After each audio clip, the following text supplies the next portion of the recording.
Hello दोस्तों, again welcome back in my YouTube channel the neuron. आज के video में हम बहुत इंपॉर्टेंट टॉपिक को डिस्कस करेंगे, बहुत ज़्यादा यूजफुल है ऐसे विद्यार्थी, ऐसे स्कॉलर्स जो हमारा मास्टर्स प्रोग्राम को करने जा रहे हैं या फिर पीएचडी में इनरोल होने के लिए जा रहे हैं। उन्होंने अभी हाल ही में अपना बैचलर, वो चाहे जिस भी स्ट्रीम से हो, चाहे वो फार्मास्यूटिकल स्ट्रीम से हो या मैनेजमेंट से हो, इंजीनियरिंग से हो, मतलब किसी भी स्ट्रीम से हो, ठीक है। तो हम आज इस वीडियो में डिस्कशन करेंगे, अगर आप अपना मास्टर्स की तैयारी कर रहे हो, मास्टर प्रोग्राम आप परस्यू करने जा रहे हो या फिर एडमिशन लेने जा रहे हो, या फिर आप रिसर्च में मतलब पीएचडी में एडमिशन लेने जा रहे हो, तो आप कैसे डिसाइड करोगे हमें कैसी रैंकिंग लेने, कैसी यूनिवर्सिटीज में जाना है, किस कॉलेज को प्रायोरिटी देनी है हमें, और कैसे आप पूरे ऑल ओवर चीजें कैसे मैनेज करोगे। क्योंकि कहीं ना कहीं जब आप मास्टर में जाते हो, पीएचडी में एडमिशन लेने जाते हो, तो हमारे मन में बहुत सारे ख्याल होते हैं कि ऐसा तो नहीं कहीं हमारी यूनिवर्सिटी फेक है, कि ऐसा तो नहीं कि जो हम काम कर रहे हैं वो पब्लिश ना हो पाए इंटरनेशनली, कि ऐसा तो नहीं है कि जो हमारा गाइड है वो फेक हो, प्रॉपर काम ना करा रहा हो, या फिर काम तो उसने करा दिया बट वो थीसिस सबमिट ना करा पा रहा हो। मान लो थीसिस भी सबमिट हो गई बट आपका वो जो रिसर्च पेपर है वो आपका पब्लिश नहीं करा पा रहा हो। तो ऐसे हमारे मन में बहुत सारी भ्रांतियां आती हैं जब किसी एडमिशन को लेने जाते हैं, किसी भी कोर्स में एनरोलमेंट के लिए जाते हैं। तो इसी के रिगार्डिंग आज इस वीडियो में डिस्कस करेंगे। तो अगर आप पूरा वीडियो देखोगे शुरू से लास्ट तक, अगर आप स्किप नहीं करोगे, तो ये मेरा प्रॉमिस है, ये मेरा वादा है कि आपको पूरी चीजें क्लियर हो जाएंगी और अपने सेल्फ डिसीजन से आप एडमिशन ले सकते हो मास्टर्स प्रोग्राम में या फिर पीएचडी प्रोग्राम में, ठीक है। तो let's start one by one.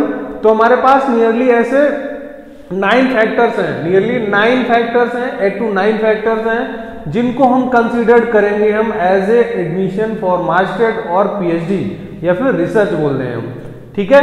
तो सबसे पहला जो सबसे इंपॉर्टेंट पैरामीटर हमारा है NIRF रैंकिंग।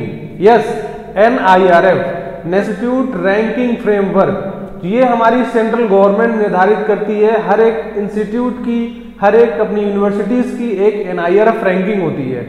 जितनी अच्छी NIRF रैंकिंग होगी उतनी ज्यादा उसको पोटेंशियल माना जाता है उस यूनिवर्सिटीज या फिर उस ऑर्गेनाइजेशन को।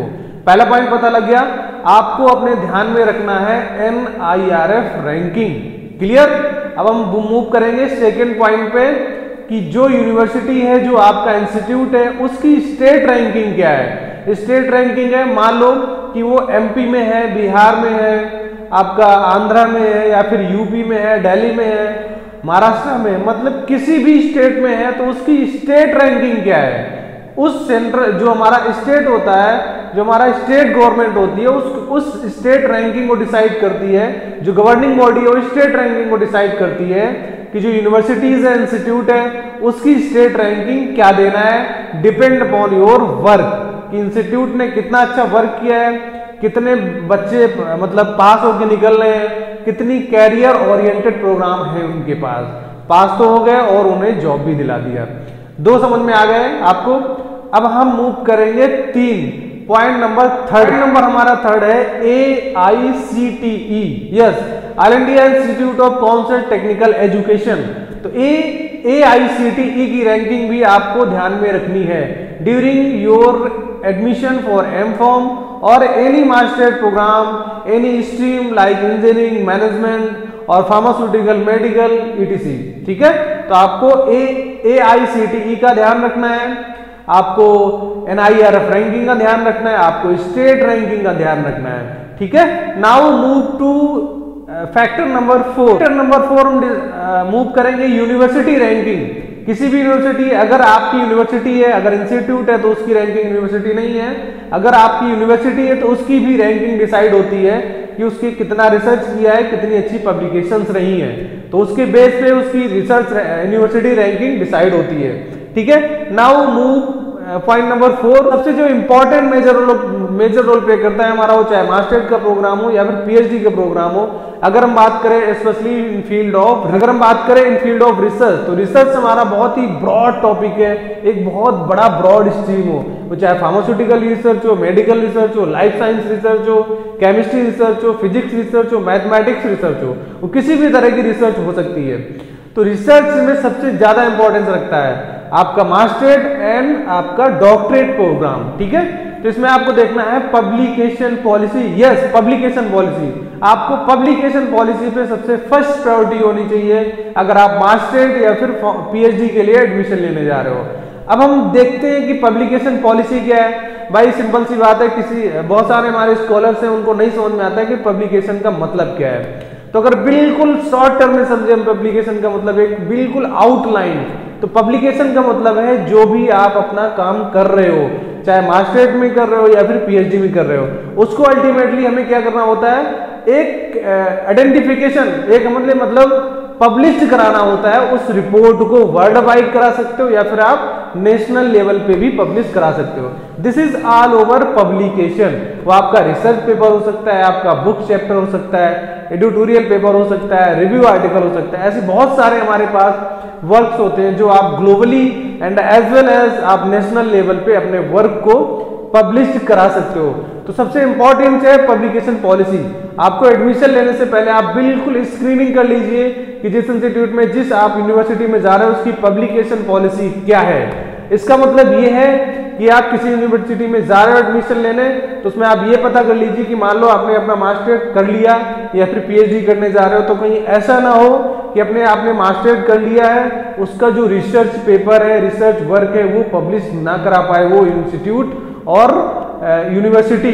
तो आपको ये चीजें बहुत ध्यान में रखनी है as such case of doctorate programme. PhD में भी आपको ध्यान रखना है, आपने अपना पूरा काम कर लिया है, आपने पूरी थीसिस को सबमिट कर दिया, आपने पूरी फॉर्मेलिटीज काम पूरी कर दी है। इसके बाद सबसे इंपॉर्टेंट टॉपिक होता है जो हमने काम किया है उसको पब्लिकेशन हमें कराना होता है। तो अगर कोई यूनिवर्सिटी इंस्टीट्यूट पब्लिकेशन में बहुत वीक है तो आपको उसमें बिल्कुल भी गलती से एनरोल नहीं होना है। उसका सबसे बड़ा लॉजिक है, मान लो आपने अपना मास्टर प्रोग्राम एनरोल करा लिया किसी यूनिवर्सिटी में, इंस्टीट्यूट में, और अपने काम को आप पब्लिश नहीं करा पा रहे हो, या फिर जो आपका गाइड है वो आपका बहुत पोटेंशियल नहीं है, तो आपका पूरा जो मास्टर प्रोग्राम है बेकार हो जाएगा। बेकार का मतलब है आपको डिग्री तो मिलेगी बट आपके पास कोई एविडेंट नहीं होगा कि आपके पास कोई रिसर्च स्किल्स भी हैं, कि लेबोरेटरी रिसर्च स्किल्स हैं, या फिर आपने जो काम किया है उसका आपने रिसर्च डेटा पब्लिश किया है। इसलिए ऐसा होता है पीएचडी में कि आपने जितना भी काम किया उसको आप पब्लिश कराइए, तभी एक आपके वर्क का रेलेवेंस माना जाता है। तो आपको बहुत ध्यान में रखना है क्योंकि रिसर्च पॉलिसी होनी चाहिए। बहुत अच्छे से स्क्रीनिंग कर लीजिए आप, जो आपके नोन हैं, कलीग्स हैं, सीनियर्स हैं, जूनियर्स हैं, आप उसे गूगल पे जहां से भी आपको इंफॉर्मेशन मिले, नंबर ऑफ इंफॉर्मेशन सोर्स है हमारे पास, आप वहां से देखिए कि पब्लिकेशन पॉलिसी किसकी कितनी है। जितनी अच्छी पब्लिकेशन पॉलिसी है उतना अच्छा आपका वर्क होगा और उतनी अच्छी आपकी ऑल ओवर चीजें, एक्टिविटीज वगैरह परफॉर्म होगी वहां पे। ठीक है, नेक्स्ट अब मूव करेंगे। यस, रिसर्च फंडिंग भी हमारा बहुत इंपॉर्टेंट रोल प्ले करता है, मेजर रोल प्ले करता है। अब क्वेश्चन आता है भाई रिसर्च फंडिंग हमें क्यों चाहिए? तो हमको सभी को पता है, आपको कहीं पे ट्रैवलिंग में जाना है, टूर पे जाना है, तो हमें क्या चाहिए? अल्टीमेटली में पैसे की जरूरत है। फाइनेंस बहुत इंपॉर्टेंट टॉपिक है। हमें कुछ खाना है, चाय पीना है, समोसे खाने हैं, बर्गर खाना है, चाउमीन खाना है, तो हमें पैसे की जरूरत है। तो अल्टीमेटली फाइनेंस, तो फाइनेंशियल जो आपका रिसर्च फंडिंग का मतलब है कि जो भी आप काम कर रहे हो उसमें केमिकल्स यूज होते हैं, आपकी बहुत सारे लेबोरेटरी इक्विपमेंट्स हैं, वो कहां से आएंगे? वो आएंगे हमारे रिसर्च फंडिंग से। जब हमें रिसर्च गवर्निंग बॉडी जो हमारी है, रेगुलेटरी बॉडी है, रिसर्च फंडिंग कमेटीज, हमें जब पैसा देंगी, फाइनेंस देंगी, तब हम उस काम को ज्यादा अच्छे से परफॉर्म कर पाएंगे। जैसे अगर हम इंडिया की बात करें तो हमारे पास बहुत सारी रिसर्च फंडिंग कमेटीज हैं, हमारी गवर्निंग बॉडी है, लाइक अगर हम बात करें आईसीएमआर की, डीएसटी की, डीवीटी की, थेस्टी की, तो ऐसी बहुत सारी रिसर्च फंडिंग है। एआईसीटी भी हमारी फंडिंग एजेंसी है, वो भी फंड करती है। तो ऐसे आपको ध्यान में रखना है कि जिस इंस्टीट्यूट में रिसर्च फंडिंग बहुत अच्छी है, आपको उसमें ही एडमिशन लेना है, उसमें ही अपने आप को इनरोल कराना है। Okay, nature oriented, yes, career oriented का मतलब है कि जो भी आपने अपना मास्टर्स या फिर डॉक्टरेट को किया है, अब भाई हमने कोर्स भी कर लिया, अपना थीसिस भी कंप्लीट करा ली और रिसर्च पेपर भी पब्लिश कर दिया। अब बात आती है हमारी जॉब, मतलब नौकरी। अगर हिंदी में बात करें, अब भाई नौकरी क्यों करना है? तो नौकरी करना है हमें पैसे के लिए। हम क्या कर रहे हैं? नौकरी किसके लिए करेंगे? अपने फैमिली के लिए करेंगे, अपने लिए करेंगे। तो अल्टीमेटली में बात आती है पैसे, फाइनेंस की। तो हमारी जो इंस्टीट्यूट है, इंस्टीट्यूट और university should be career oriented, कि ऐसा ना हो कि आपने पीएचडी भी कर लिया है और मास्टर प्रोग्राम भी कर लिया बट उनके पास कोई कंपनी नहीं है, कोई कारपोरेट से कोलैबोरेशन नहीं है, तो आपको जॉब नहीं दे पा रहे हैं वो। तो सबसे बड़ी प्रॉब्लम होती है इंस्टीट्यूट के साथ, अगर वो कैरियर ओरिएंटेड नहीं है, आपको जॉब नहीं प्रोवाइड करा रहा है, वहां पे कारपोरेट सेक्टर्स की या फिर जो अदर कंपनीज है वो नहीं आ रही है, तो आपको ऐसी जगह पे एनरोल नहीं होना है। क्लियर? आपको बिल्कुल क्लियर समझ में आ गया होगा। नेक्स्ट अब बात करेंगे हम ग्लोबल रैंकिंग। हमने स्टेट रैंकिंग की बात कर ली, एनआईआरएफ की बात कर ली, यूनिवर्सिटी रैंकिंग की बात कर ली, सबसे इंपॉर्टेंट हमारे पास global ranking. We are talking about global, मतलब इंटरनेशनली रैंकिंग क्या है। अब हम बात करते हैं, अगर हम भारत के रहने वाले हैं, वी आर इंडियन, तो हम नेशनल रैंकिंग की बात करते हैं, एनआईआरएफ लाइक। अगर हम इंडिया में ही रह रहे हैं तो हमारी बहुत सारी यूनिवर्सिटीज हैं जिनकी ग्लोबल रैंकिंग है। अगर हम एग्जांपल की बात करें तो हमारे पास है जेएसएस यूनिवर्सिटी मैसूर, ठीक है, या फिर ऑक्टोमॉन्ड ऊटी, तो उसकी एक ग्लोबल यूनिवर्सिटी ग्लोबल रैंकिंग है। तो इसी तरह इंस्टीट्यूट या फिर यूनिवर्सिटीज की हमारी ग्लोबल रैंकिंग भी होती है। लाइक आपका हार्वर्ड यूनिवर्सिटी आपकी ग्लोबल रैंकिंग निकाल रही है, या फिर university of California global ranking निकाल रही है।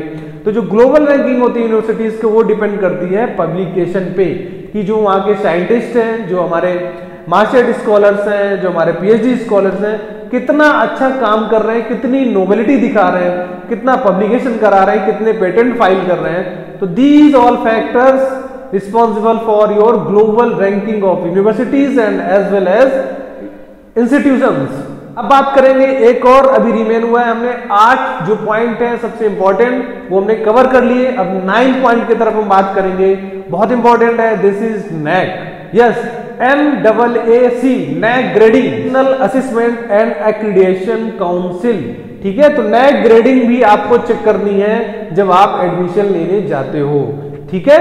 आई होप जितने भी फैक्टर्स हैं आपके एडमिशन लेने के पहले के प्रोसेस है, आपको मन में माइंड में बहुत ज्यादा कंफ्यूजन रहता है कि हम ऐसा तो नहीं कि हमने पीएचडी में एडमिशन ले लिया वहां पे जाके फंस जाए, हमारी फीस भी बेकार चली जाए, हमें गाइड भी ना मिले और हमारा करियर लॉस्ट हो जाए, बेकार हो जाए।